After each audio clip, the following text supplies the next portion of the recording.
Coming up in just a moment, the clash on whether the death penalty should be reintroduced for criminals like Wayne Couzens, who we know today will die behind bars after kidnapping, raping and murdering Sarah Everard, as police investigate whether he is responsible for any further crimes.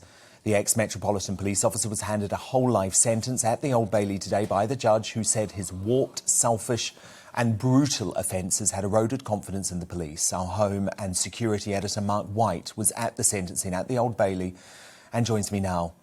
Mark, what was the reaction to his sentence?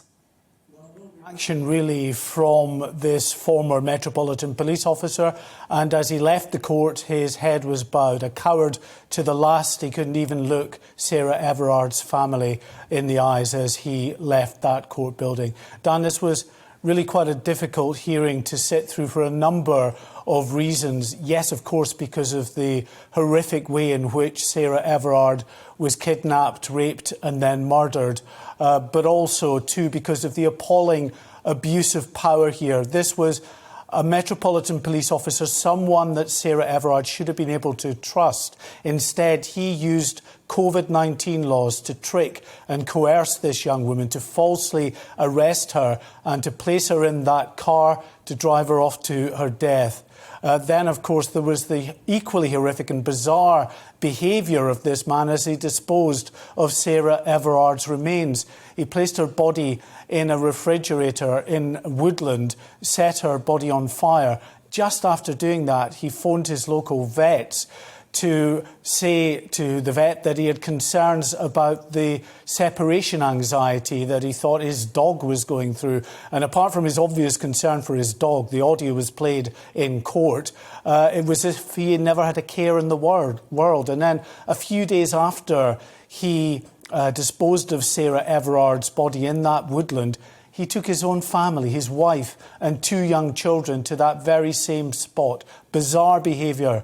But I think for me the most difficult part to sit through was listening to those heart-achingly raw and emotional victim impact statements from Sarah Everard's parents and her sister talking about their loss here. And they know, of course, that this was not a quick ordeal for Sarah Everard, that she sat in that car for some 3 hours before she met her death. An absolutely horrific end to this young woman's life. Well, the Metropolitan Police Commissioner, Cressida Dick, spoke outside the court afterwards, and she said that she acknowledged this was a major dent to public confidence in the police.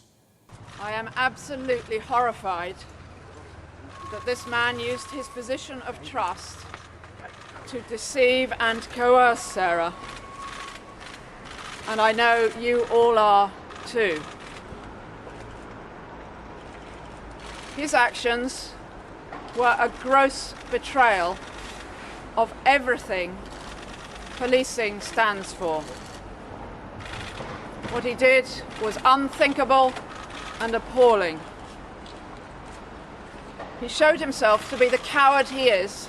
Allegations that police officers may not have properly investigated allegations that Wayne Couzens had been involved in indecent exposure episodes as far back as 2015 in the Kent police area, and then a few days before he kidnapped, raped and murdered Sarah Everard in London. As I say, that's being examined. Could be some very difficult moments for Cressida Dick ahead. As far as Wayne Couzens is concerned, he's been driven off now to prison. He will not taste freedom again.